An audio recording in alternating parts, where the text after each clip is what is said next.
All right, everybody, we are live for the UFC Vegas 54 post-fight show here on the MMA Fighting YouTube channel. I am Mike Heck. We got AK Lee, and we have Jose Youngs, who is backstage in the media room in Las Vegas at the Apex. So we're going to begin with Jose. We don't have a lot of time with him. It's probably Oscar trying to get involved here. Not a surprise. Not a surprise. Yeah, they say it's probably Oscar. I go, it is. Hello, Oscar. But Jose, we'll begin with you before you get booted out of there. In the end, Jan Blachowicz gets a third-round TKO victory over Aleksandar Rakic in the main event. We'll talk more about the fight, but unfortunate ending to a pretty fun fight. Just your thoughts on the main event, how it ended, and seeing Jan Blachowicz get back in the win column. I mean, it's always disappointing when anyone gets. I guess that was weird. I guess Sorry. It always feels bad when you see someone injure themselves and like they lose a fight that they were, because let's not like mess around with it. Rakic was not only in that fight, I had it 1-1 after 2, and then he hurt his knee. So it's just super unfortunate, because Rakic is still such a young fighter. He's in the prime of his career. You always hear like because he's going to get his MCL and LCL checked out on Monday. So fingers crossed it's nothing too severe, but that looked gnarly. When you can physically see your knee ligament snap in half, it's probably not a good sign, but just super unfortunate all around. I know Jan is disappointed that he's happy that he won, but he's disappointed that that's how it ended, and very humble in defeat. Rakic was, he went up to Jan and congratulated him, and Jan said, you'll be champion eventually, but it's just disappointing that a fighter of Aleksandar Rakic's age and standing in the division hurt his knee so badly, because he might not come back for 2 years. And we always say the light heavyweight division is so shallow, and losing someone of his caliber is definitely a huge blow. Did they give any sort of an update on, because I know he wasn't at the press conference, but was there any update provided from anybody from the UFC about his condition? Just the UFC PR came and said that he's going to get an MRI on Monday for his LCL and MCL, and that's as far as we know. I assume place isn't open tomorrow. It's Sunday, or he's going to heal up for a bit and rehydrate and then go into it. But yeah, we won't know until Monday. Now, I know you're not a giant fan of playing matchmaker, but we did have the champion, Glover Teixeira, tweet out before this all began, this whole card, that, hey, if I win and you win, we'll just run this back, Jan. And Jan obviously is not going to be upset about seeing a tweet from the champion. Obviously, Glover's got a tough task ahead of him, fighting a madman in Jiri Prochazka. But if he does get the job done and beats Jiri, what are the chances they run this one back, in your opinion? I mean, higher than I thought. I was going to say if Rakic won, he'd probably deserve the #1 contender spot. Obviously, Ankalaev and Anthony Smith's coming up. But if you just go by rankings, I mean, Jan Blachowicz is still the #1 ranked light heavyweight under the champion in the UFC's rankings, where they kind of try to use it for matchmaking purposes. So before this fight, I said, Jan's probably maybe probably 2 wins away, considering he got finished by the current champion. And I always said if Glover does beat Jiri and then retires, I would assume it'd be Jan versus fill in the blank for the vacant title. But since the title's not vacant, and Glover tweeted that, I think it's probably 75% chance, 80% chance that happens, because for all we know, Glover Teixeira gets really hurt, because as we just saw today, when you fight Jan Blachowicz, your knees can blow out. So fingers crossed that doesn't happen. But if Glover Teixeira wins, I would assume that fight is going to happen maybe by the end of the year, just especially when the champion tweets it. 2 last things just to give us a vibe from what happened back there. I know there are fighters coming in and out talking about their victories and everything, but what fight, what moments got the media room all fired up tonight? The David Grant knockout was pretty jarring. He basically punched a hole through Lee Smoker's head on the canvas. So that was a pretty jarring moment. The Manuel knockout, what's Manuel's last name? Torres. Manuel Torres. That was a pretty jarring one, just considering it was like a 1-2, and then he didn't even follow. He even said himself, he's like, I didn't know if I should follow up. He's kind of a black belt. I didn't want to hurt him anymore, this and that. And then, like, who would have thought Katlyn Chookagian getting fight of the night? I mean, we all joked 30-27 Katlyn Chookagian. That was a fun scrap. The Vivian Araujo getting head kicked by Andrea Lee in the first round and then surviving was a pretty spectacular moment. So pretty great night all around in terms of like exciting finishes and fights, and the ladies put on some pretty fantastic performances. So all in all, pretty fun fight card, I'm not going to lie.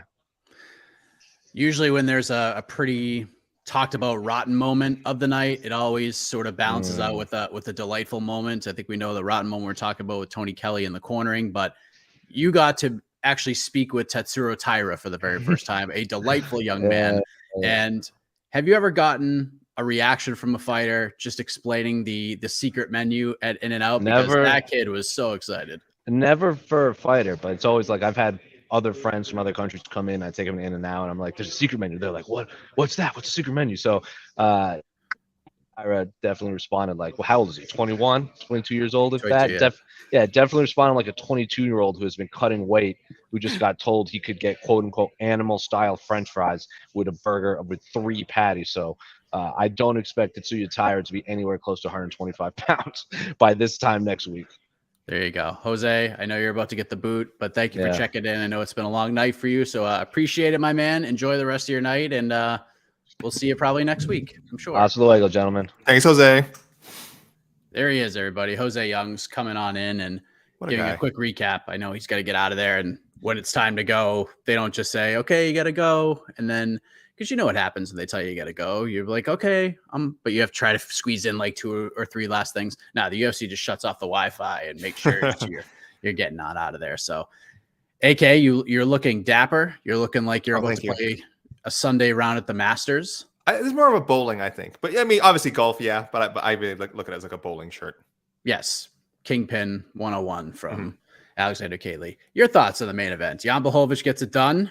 Not the way he would have liked it, and a lot of people watching would have liked it, but in the end, he landed the leg kick, and those leg kicks are really effective. It was unfortunate the other leg that he put the weight on that sort of collapsed him and brought him down to the canvas. But just your thoughts on Jan's performance, especially that first round. I thought he looked really good.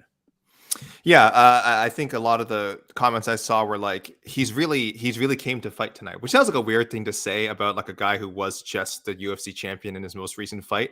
But I think a lot of people were kind of discouraged by what happened with the Teixeira matchup. Not just that, obviously he was outclassed on the ground. You know, he was facing a superior grappler, but you know, he didn't seem to have that Polish power verve that so many people see. And he commented on that after the fight. He was kind of asked about it, and he was just like, "Yeah, like I felt more relaxed. I was having fun."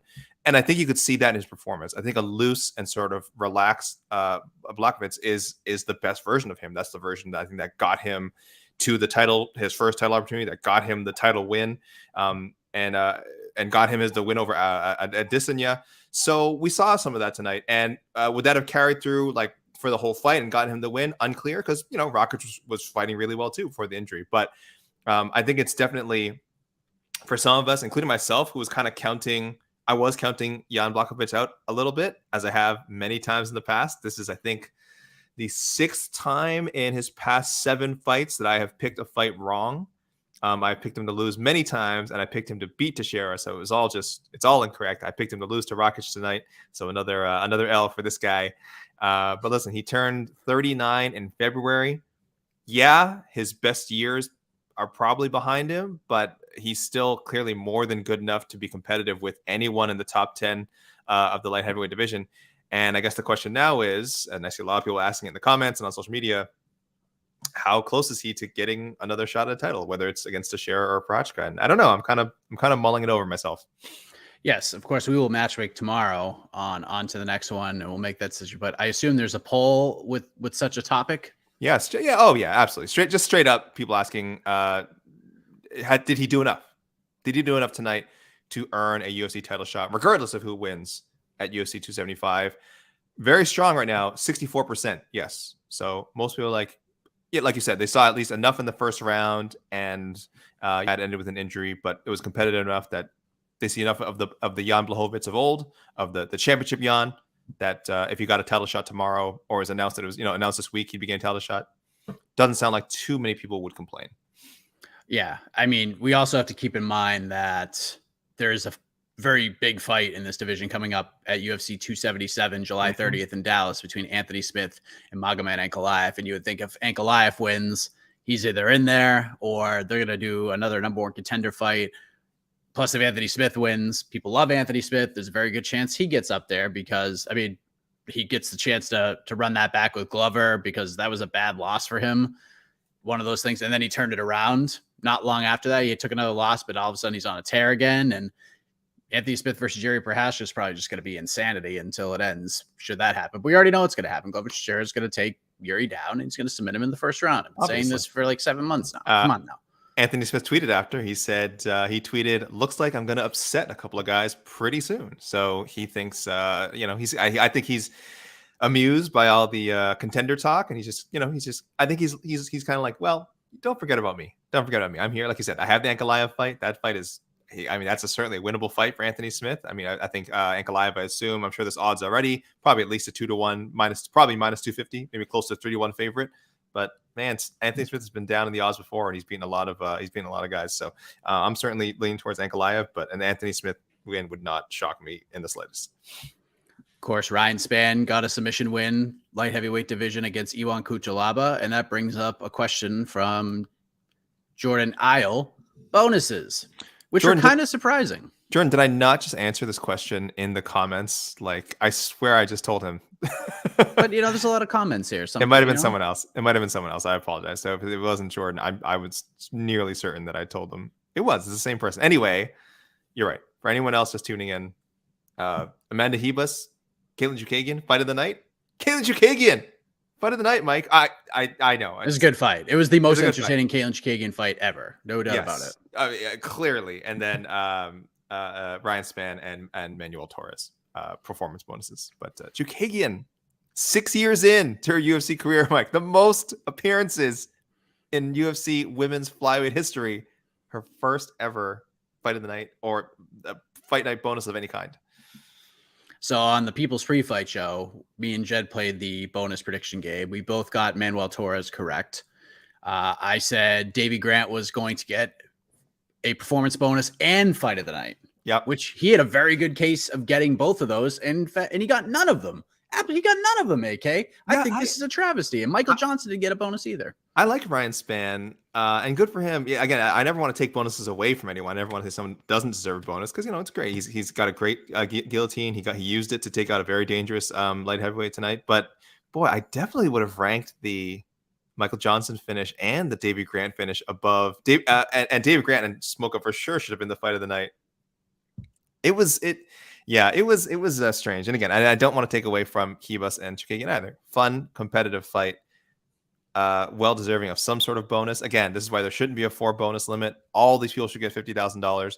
It does leave a bad taste in my mouth, and I think a lot of the viewers to not see Davey Grant or Luis Smoka receive a well-deserved bonus. Davey Grant showed up to the freaking press conference with his gloves still on. That just shows the kind of guy he is. He's ready to keep on going. Still had his 4 ounce gloves on.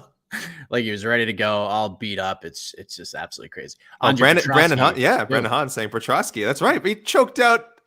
What was Maximov's? Maximov was like a 2-1 favorite, right? No, he was the biggest. Maximov was the biggest favorite on the card. Even what were the no? I got to look at this. It was like minus 380. What? Why? I don't know. Why? Because I think they looked at it as if Prochazka was going to get a finish, he was going to get it early, and they felt like Maximov's grappling would be enough to ride him through a first round because Prochazka fades down the stretch and Maximov just gets better and has an insane gas tank and has that chain wrestling takedown. But geez Louise, well done by Prochazka. Saw an opening, got it done, and proved a lot of people wrong. Yes, Callum. He made listen, it's not just us. He made everybody eat their own words because everybody bet on Nick Maximov, which is why the line was so high, except for a couple of people. A couple people were smart. I'm so disappointed in myself. All my toughies out there, I picked Maximov by decision. I'm embarrassed. I'm one of the only people in the world who watched the Ultimate Fighter 29. And yes, Prochazka was very disappointing on that show. He lost in the first round. He was one of the favorites going into it, and just kind of dropped a stink bomb on the actual show. But going into it, again, people knew about his grappling. Has the billing of a strong grappler. They talked about on the broadcast. They said this is a great grappler versus grappler matchup. Like you said, Mike, maybe Maximov viewed as having the deeper gas tank. I think we've discussed internally, there's that Diaz bump.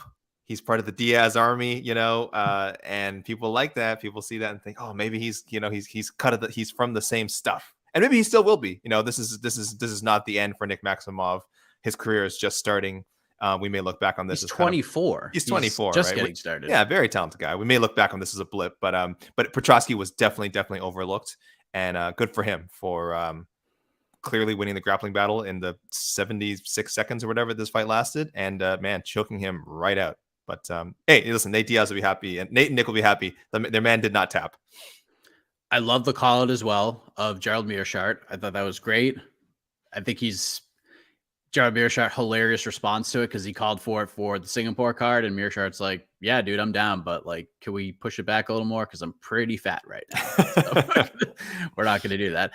So we mentioned the co-main event, Ryan Spann back in the win column. No, I would assume, I thought he was getting on the mic and say, hey, we're going to Dallas. I want to be on that card. But he says, not even thinking about that. He wants to get his mental straight, wants to hang out with his family, and then he'll talk about the next move. So we'll see what happens with him. But more on the Chookagian Amanda Ribas fight, because it was a fun fight. We weren't sure what Amanda was going to look like against literally like the gatekeeper to the championship in this division. Katlyn Chookagian just beats everybody but the champion, anybody but the best fighters in this division. And she's just knocking off these contenders. You want to get a title shot, you got to beat Katlyn Chookagian. Amanda Ribas gave her everything she could handle. She looked good at 125. I'm seeing a few of these. I've seen it on Twitter. A lot of different scoring. Yeah. Did the judges get this right in your opinion? I think they did. I would have given the first 2 rounds to Chookagian. It's not a terrible to score the fight for Ribas at all. I get it. She had a lot. Look, her jiu-jitsu is amazing. She had a lot of great ground control. She took down Chookagian a lot, something that I didn't think was going to happen. I said Chookagian has fought strong grapplers in the past, and they have not managed to control her on the ground. And Ribas clearly had moments where she was winning the fight in the ground. So that was great. But I don't think it was enough to outdo anytime they were standing. Again, Ribas had some moments, but I think if people go back and watch that fight, Chookagian won the majority of the striking exchanges. And guys, look at the criteria. Look at the official scoring, please. Check out Sean Sheehan's pinned tweet. If you don't want to read it, he has a helpful video that he has pinned where he talks about the scoring. And I'm not saying his word is law, but I'm saying I think he does a very good job of explaining why fights are scored the way they are now. So striking is always and immediate damage, guys, is what takes priority. It's supposed to take priority for the judges. Chookagian did more damage on the feet. Should the criteria be changed to be, more suitable for MMA? Maybe someday. Maybe we should get to a point where we're rewarding, where the judges should reward position and, like you said, more like ground control and grappling dominance and give more points for that. Maybe that is more suitable for MMA. But the way the scoring is now, if you are winning the striking for the majority of the fight, you are probably going to win the decision. That is what happened tonight. Again, a Ribas score, I don't think out of the question at all. But I would have scored the first 2 rounds for Chookagian, so that's where you get your 29-28. So I don't have any issue with it. I scored it for Chookagian. It was close. I knew we were going to a split decision. I Yep. knew it. I tweeted it like midway through the second round. We're going to split decision city. We took a one-way trip. We knew it was coming, and death taxes Katlyn Chookagian by decision scores once again. She gets it done. I thought the judges got it right, and it's amazing the arguments people had on Twitter from the Bellator card, the Logan Storley MVP fight, and then people dying on this hill. And I couldn't wait to fire back at people who were giving me crap for the MVP scorecard yesterday, but it doesn't matter. I love this comment. How does Dominic Cruz still not know how to score? John Anik and Brendan Fitzgerald are the only ones in these broadcasts that know how to score fights. It's crazy. Yeah.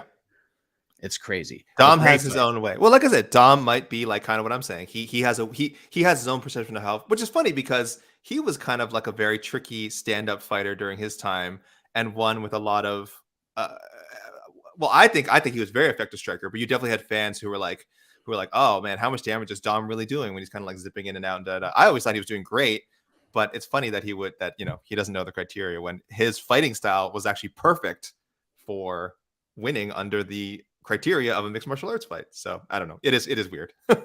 Yeah, I would agree. Yeah. Manuel Torres, great performance against just the nicest guy in the world. I hate seeing Frank Camacho go out like that. Oh. He's just such a good dude. Alan Nascimento, we all knew Frank Camacho was going to come out right away just swinging. I tweeted him like, if there was any game plan for this fight, as soon as that bell rings, Frank Camacho's like, nah, I'm just going to come forward and I'm going to punch. He has to. And it's been 2 years since he's been in the cage. He's like, he's just like, I gotta go. I gotta do it my way. Like I just gotta go in and Talk about going out in your shield. He always does it.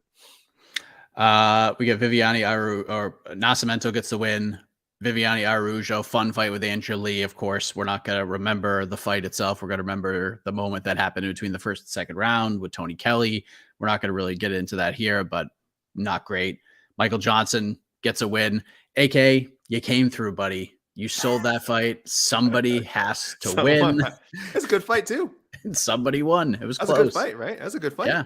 I thought Patrick was going to score that submission win for me, but did not happen. Man, and Michael Johnson. I can only imagine what's going through his mind. I didn't watch the whole post-fight press conference. I don't know if he went into great detail exactly what his struggles are. Just kind of mentioning like going to a dark place, and given that he hasn't won a fight in 4 years, hasn't won at lightweight in 6 years. You guys can draw your own conclusions about what he means went to a dark place. I would imagine, that's a tough spot to be in. He's only, I think in his career, he's like 3 fights over 500. So it's tough, man, to keep climbing that hill. It's not like he's losing decisions all the time too. Like he lost some, he had some tough losses, tough finish losses too. So good for him. Good for him, man, for sticking with it and for reaping the rewards. Again, I hope he gets some sort of locker room bonus, maybe not the full 50 G's, but pay this man some good money, because he could have retired. A lot of people would have retired or I don't know, found a way to get out, maybe get away from the UFC, maybe not want to fight UFC level competition anymore. And he came back tonight. And credit to, again, Alan Patrick as well, because he's also hasn't won in a while, and hopefully his turn comes next.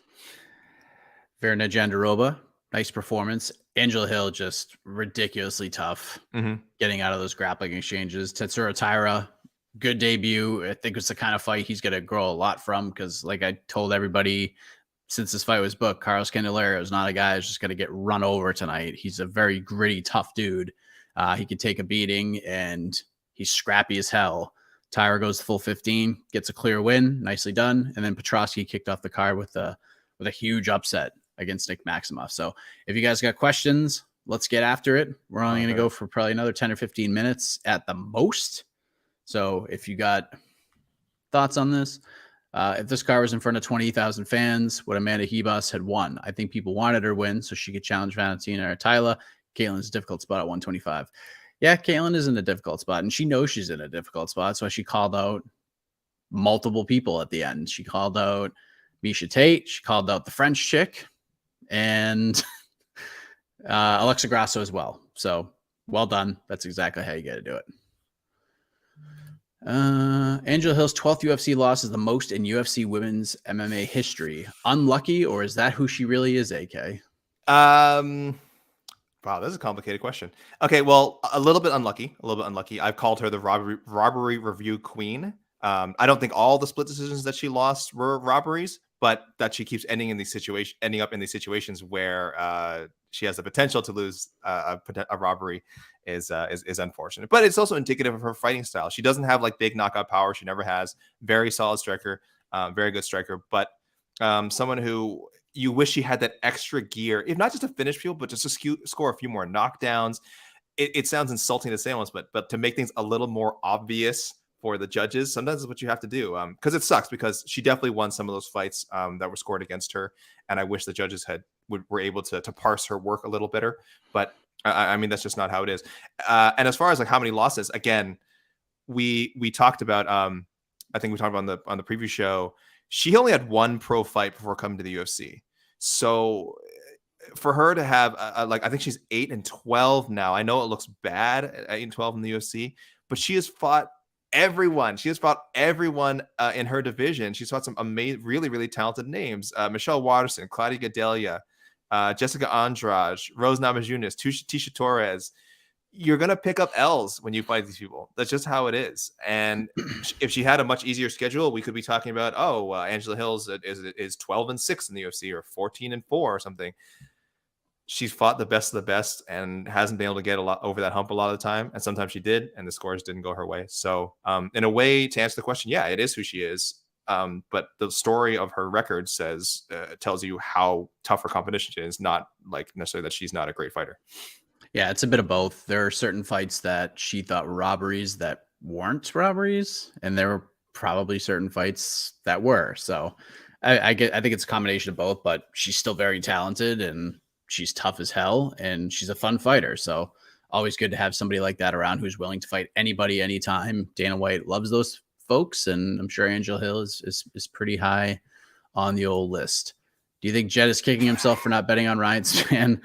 Probably. Yeah, but anytime, again, you remember that matchup was made for chaos. I mean, they threw Ryan Spann and Cutelaba in there. Cutelaba, I mean, could have knocked Ryan Spann out in the first round. You know what I mean? But he's a super aggressive guy. He went right into Ryan Spann's strength. One of his signature moves, guillotine choke. I think this is the first time he has one other in the UFC, right? I think he has another. I want to say, I'll take a quick look here because it used to be a move he used a ton. Yeah. Devin Clark. He submitted Devin Clark with the guillotine, and Emiliano Sordi, PFL champion Emiliano Sordi on Contender Series. And before that, he had a ton of guillotine chokes. So he used to do it all the time. He just hasn't had one in a while. But I'm like, Cutelaba is exactly the kind of guy who's going to fall into it. So, but I don't blame Jed for not betting on it. Again, that matchup was chaos. That's like a stay away for sure. That's what's great about having a podcast, because if you say something and you put it out in the world, you have to stand by what you say. So if you say like, I'm just not going to bet on it, then you can't bet on it. Interesting question, because Holly Holm is headlining next week's card. Is Katlyn Chookagian the Holly Holm of 125? I'll let you go first before I mean, no, for a couple of reasons. Holly Holm won the title. I mean, she won the title, and she has a signature moment.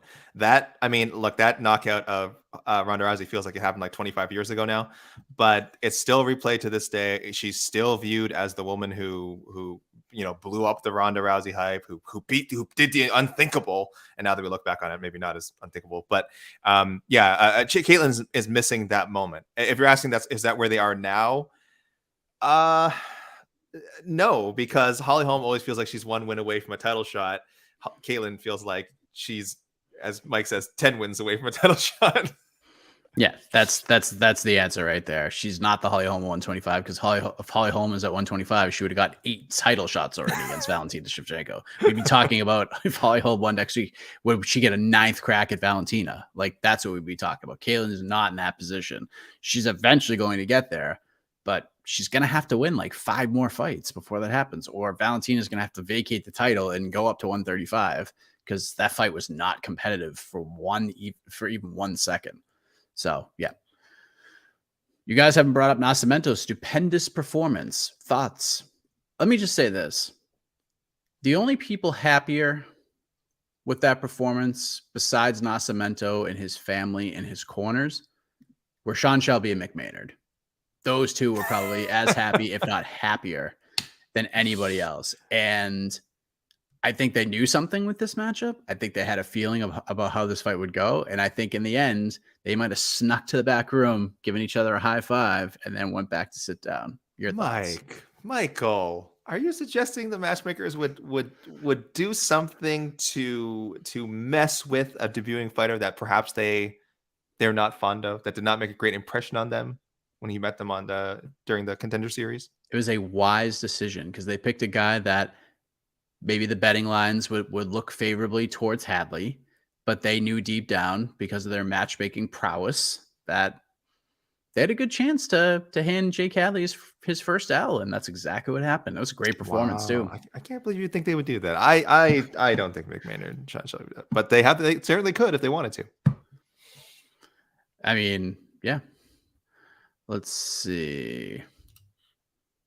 Oh, I saw that. Did Michael Johnson earn himself a fight with Tony Ferguson, AK? Why not, right? Why not? He beat him, Is this not a fight that Tony Ferguson would like to have back? How long ago are we talking about here? How long ago was that first fight? That was a while ago. 10 years ago? Years ago. This month. May 5th. 2012. That was Tony Ferguson's first UFC loss, right? I'm not crazy, right? Tony was he won the Ultimate Fighter, and he was doing he was kind of running through people, right? That was the last loss before he went on the run, right? It was. That's right. So he beat Aaron Riley, he beats Yves Edwards, and then Michael Johnson wins a decision over him. And then and after that, Tony Ferguson goes in his 12 fight win streak.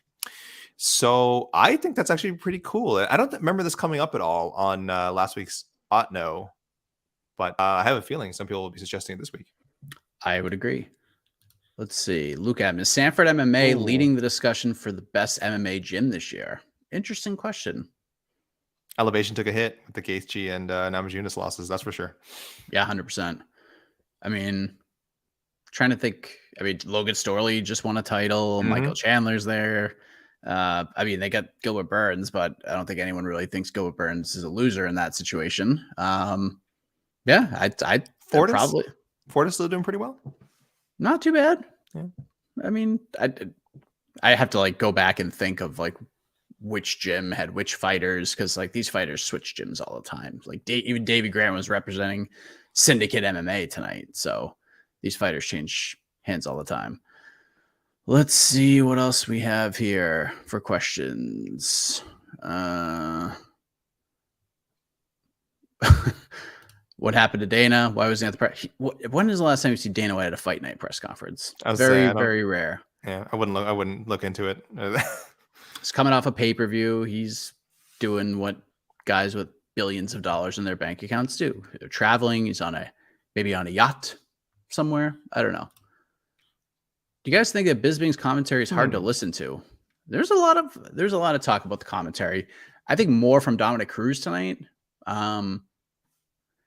Dominic Cruz is actually pretty solid when it comes to position and technique. I think he's really good at explaining how to get out of tight spots and what fighters need to do and seeing advantages, because he's good at like studying tape. So he knows tendencies of these fighters, even the newcomers. He's well aware of what these guys do. He studies really hard. He has no clue how to score a fight at all, especially in today's MMA. But maybe we're being a little too hard on these guys. I don't know, because they've been doing this for so long and they're so used to a certain thing that it just hasn't caught on. And when you ride a certain bike for a long time and then you switch to a different bike, yeah, it does the same thing. And this is the cool thing now, but you're so used to ring this other bike that it just doesn't feel the same. So maybe we're a little hard on them. Maybe it's a positive spin on it, but just Bisping tonight in general. Were you a fan of his commentary? Do you think he's hard to listen to, as Skinny Boy seems to maybe think he is? I wasn't paying that close to the commentary today. I'll be honest with you. I saw people mentioning on social media they had some issue with it. I'm a fan of his. I do think I don't know. I'm a fan. I don't know. I was about to search for criticism there, but I like Bisping. I see someone saying he's the worst commentator. I don't know if there's any commentator that's like universally loved. Besides John Anik, I guess. John Anik, people like him a lot. But Dom Cruz, Bisping, Cormier, Paul Felder, I think most people like. I just don't know if they put him on the level of some of the guys they really love. But they're all going to take their criticism for various reasons. They have biases, they have misconceptions, they have things that happen in their own career that color how they view fights. Mike, are you watching the show Winning Time? Are you watching the Lakers? No, I haven't watched it yet. So there's a little subplot in there with Chick Hearn, legendary Lakers announcer Chick Hearn. When he starts doing commentary, he has Pat Riley with him. They're doing Pat Riley before he became the coach of the Lakers. He's brought in as like color commentator. And back then, Chick Hearn had this is according to the show, I don't know the truth, but Chick Hearn had like so much power that he essentially did all the talking, and every now and then he'd let Pat Riley talk for like 30 seconds. And I almost wish veteran broadcasters could have that kind of generalmanship in the UFC. Obviously you can't, because guys like Dominic Cruz and Michael Bisping are much bigger stars than like a Brendan Fitzgerald. Brendan Fitzgerald cannot tell those. He's there to kind of guide them along and let them do their thing. He's not there to tell them when they should and shouldn't talk. That's just not Brendan Fitzgerald's responsibility. But I think there was a time when the person who was the trained broadcaster, who was the veteran broadcaster, would be kind of trusted to keep the guys in line, and you just don't have that option. But and then I think that's why guys like Cruz are, I don't want to say this is who he's going to be for the rest of his broadcasting career, but I mean, keep in mind, he's not a trained broadcaster. And I think he's very much the same guy he was when he started doing this job. What is it, 2 years ago, 3 years ago, however long he's been doing it. Brilliant technical mind. You want to throw to him to break something down. I mean, there's few better. But as far as keeping like a consistent, like smooth broadcast goes, he's just not great at it. He's not great at it. He's going to cause these little like awkward moments and conflicts. And that's how it is. And then you have and then you add in the chaos of a 3-man booth. It just doesn't always come off well for any of the guys. So I don't think Bisping's particularly bad. I'm not a fan of Cruz, but I don't know. Yeah, I didn't notice anything egregious tonight. But like I said, I wasn't paying as close attention as some. I would like to see them mix some some faces around. I'd like to see more Paul Felder. I think he's really good. I would like to see Michael Chiesa in there to do some color. He does a great job for LFA. Anthony Smith, I think, would be really good in the color spot. Laura Sanko, of course, would be great in the color spot. Has fought professionally, still trains, does technique breakdowns, and has as a trained broadcaster. This is again, I know it's a skill you can learn on the fly. There's a lot of great former athletes who have become great broadcasters in other sports without having to go through journalism school or broadcasting school. But it's great if you do go through broadcasting school, and Laura Sanko has that kind of experience. Again, I don't know what her schooling is, but she has really, really worked her way up as a broadcaster and was not when she finally gets her shot at being a UFC at that UFC desk, it'll have been well earned, and she'll have made all the mistakes that broadcasters make like 100 times way before she's actually on national television. So Laura Sanko, let's get her on that desk, please. Yeah, get her in the mix for the love. Come on. Any hype for Parker Porter next week? Apparently not, because this fight with Jailton Almeida is not on the main card, which is just god awful. It's a weird fight. It is a weird fight, but it's fun. Parker's a massive underdog. He's like a plus 500 dog or something like that. But don't sleep on Parker Porter. Any idea for when the UFC comes back to New York? I could say with knowledge that the July 30th card was being discussed for MSG. That was on the list. There are a lot of cities on that list. Boston was one of those cities on that list. MSG was on that list. Dallas was on that list. Dallas looks to have won the pony, so to speak. If I had to guess, I would say November. Yeah, that's the New York. Yeah, that's the Madison Square Garden month, right? It's November, right? They've held a bunch of. Right? That would be my guess. I'm going to try to find a couple more here. Sometimes the thing just bounces around. Where is Jose? He's gone. He's still on site in Las Vegas. Someone just mentioned Fox just signed Tom Brady for $375 million. I'm like, yeah. I mean, look, he's a famous face and voice that people want to hear. Is Tom Brady going to be good at broadcasting? We'll find out. I don't think he's going to be as much of a natural as Tony Romo, who himself had a lot of bumps his first season doing commentary. But but that's actually a perfect example, guys. Like, I want to see how Tom Brady does, and we'll see. Man, is he actually good, or should he not have some more training first? Tristan, I see the Prochazka question. We talked about it, but Luke M asks, maybe we'll end here. Best fight of the week/weekend, AK. Bellator had some moments, eh? They did. Bellator had some moments. Let me take a quick look at I'm sorry, it's going to sound terrible because I just need to look at the card again because everything's a blur now. Certainly not the Bellator 21 main event, which was somewhat interesting to watch, but was not a great fight by any means. I mean, I want to say Davey Grant and Luis Smoka. Am I forgetting some barn burner from 281? I mean, the best moment of the weekend was Paul Daly for sure. Yeah. But the fight prior to that moment was not great. It was like the anti Paul Daly fight. It was like the exact thing you did. It was turning out to be a classic Bellator move where you have him in a position where he's going to fight a striker and the chips will fall where they may, but instead you put him in there with a grappler and the guy just takes him down and lays on him and grapples with Paul Daly for almost 2 full rounds before Daly just said, the hell with this, and just knocked his ass out. And we had that great moment. But yeah, I mean, there was the Bellator card had some good moments, that's for sure. We had the freaking buggy choke. We had all sorts of craziness. We had some sad moments too, with Lyoto Machida getting knocked out. That fight didn't happen. I don't know what you're talking about. Lyoto Machida retired like 3 years ago. And then just an awful main event. Stinker. And it was so bad of a stinker that people tried to find ways to make it a talking point. So everyone just attacked everybody for their scoring on social media. And then 40 minutes later, not one peep about the fight again. That is hilarious how much that fizzled out. Ruined friendships. Scoring that fight hurt people's feelings. Like, people got mad. We're getting mad at each other on social media. Like, I saw people are getting real. I tried to kind of stay out of it. Like, I kind of just put my score as 48, 47 page. And I'm like, I'm not getting involved in this, this discourse, because it was getting nasty. Yeah. People were like, oh man, you stop dealing with the criteria, man. Like, that's not how they score fights. I'm like, that's exactly how they score That's fights. how You're they telling me I shouldn't focus on how their fights are actually scored? I don't understand your question. Maybe we'll take a couple more. Any chance Dustin Poirier fights in the July 30th card? He certainly wants to. He has called out literally everybody. So if you had to guess, AK, is he fighting July 30th? Yes, he is. That's it. No scoop, no inside information. I'm just being super optimistic, and I think he gets an opponent. I think he gets an opponent as well.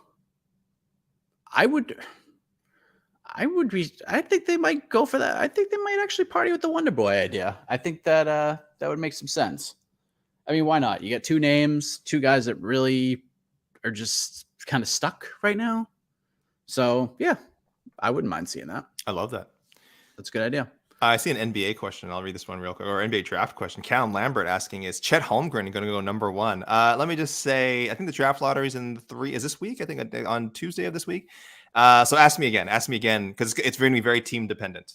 So it's a top three draft. It's like there's three very clear, four guys of the draft coming up, but Chet Holmgren, freakish talent. Love him. But Jabari Smith, Paulo Banchero, also fantastic. So yeah, I don't know. I haven't decided yet. It depends who is drafting number one. And I agree on that. Like, why didn't you just do the Nate fight? I mean, I know why, but just stop being dumb. Why doesn't Nate fight anyone? Just Nate fight someone. Actually, he doesn't have to. He wants to. He keeps saying he wants to. He's not doing it. Well, it's not his fault. I mean, from what I understand, it's not his fault. He wants to fight, but the UFC wants him to fight more than this one time, and he doesn't want to do that, and thus here we are in that same position. Poirier versus Bilal? Nah, not into it. I don't see. Yeah, I don't know. Did Bilal volunteer for that? Did he throw his name into the hat for that? I mean, I guess he would if he thought it was an option. I think he knows it's probably not. It wouldn't happen though. So, but we'll see. I think Poirier will end up fighting on that card. But I think with that point, since we've shifted over to Dustin Poirier, I see the Andrea Lee Cornerman thing. I don't really want to dive into that. I think enough has been said about it. With Tony Kelly. Can I say one thing about it? Yeah, go right ahead. Guys, whatever you want to call it, racism, nationalism, just general prejudice. If you're going to, first of all, I mean, you shouldn't make weird generalizations like that anyway, but don't, like, it's so in the saying, like, anytime I see people going like, it wasn't racist, it's just in the moment. He's just saying, it's like, guys, anytime you talk about a country or a group of people and you put the word dirty in front of it, you are being a little prejudiced. It's not going to come off well. Are you intentionally being racist? Are you intentionally being prejudiced? I don't know. Maybe not. That's not your intention, but you have to have you're on national effing television. This was on the prelims, right, Mike? This is on the This is the featured prelim. So this is on ESPN. The featured prelim on ESPN. I get it. That's maybe not the first thing on Tony Kelly's mind. But man, you cannot say stuff like this. It's anytime you put the word dirty before a group of people, it's not even about it being taken the wrong way. It's people are taking it the right way, and they're probably getting a real view of your character. So I'm saying, guys, people just really gotta watch, your language and be empathetic and think about how your words reflect on people, because that stuff it sounds so bad. The clip, I had to listen to the clip a bunch of times because I was writing about it. It just sounds so bad. So Tony Kelly and whoever else says stuff like this, just do better, man. Just don't talk about people like that. Why talk about people that way? I'll say a couple things about this. One, I agree with everything you're saying. It was just in horrible taste. Two, Adrian Yanez is now one of the biggest baby faces on the roster because he's fighting Tony Kelly June 18th in Austin, Texas, which is very close to home for him. So he's going to not only be a baby face just because he's fighting in Texas, but he's going to be a baby face for those watching on television. It's going to be like a guy almost fighting Greg Hardy to this point. And then the third thing, after I was disgusted by everything that was said, where's the cheating? Where's the cheating? Because if you think about it, there's only one warning issued in that first round. And that warning was issued to Andrea Lee because she was going down and she grabbed the fence like full grip to keep herself up. So if anybody was towing the line of right and wrong, it was Andrea Lee. At least what I saw. Maybe there were certain things that happened. I don't think. First of all, nothing garners that kind of response, but nothing that anybody else could see. that comes that would regard cheating. But Andrea Lee certainly grabbed the fence, and that was the only moment in that first round where the referee was like, hey, don't do that. Don't do that. So I don't know. It was a horrible moment. So and then Tony bad. Kelly tells Andrea Lee she won the fight when it was over, which clearly was wrong because she didn't win the fight. But there you go. Viviane Araújo gets it done. She's moving up, and she's probably got a big fight coming up. Yeah, let's focus on that. What a great performance by Viviane Araújo, and a good win for her. And we'll talk more about her on to the next one. Oh, or we might not. That's right. I'm sorry. She was not a main card. Spoiler: I'm going to talk more about Viviane Araújo on to the next one. How about that? Damn you, AK. It should be. Maybe we should both just pick her for wild cards, just because she deserves it. So we can focus on positivity. But we have done our part. It's 2:21 Eastern. Next week, there's a card where the prelims start at 4 p.m. Eastern. The main card starts at 7 p.m. Eastern. It's a 5-fight main card, AK, and 11 fights total. I mean, we are just hitting all the sweet spots all at once. And tonight's card was pretty good. It was pretty good. Yeah. It was pretty fun. So, and we had fun with all of you. So thank you for joining us. Thank you for Jose for joining us from Las Vegas. We're done. For AK, I am Mike Heck. Thank you for watching. Good night, everybody. I'm just going to keep it going to see how long you'll keep your thumb up, AK.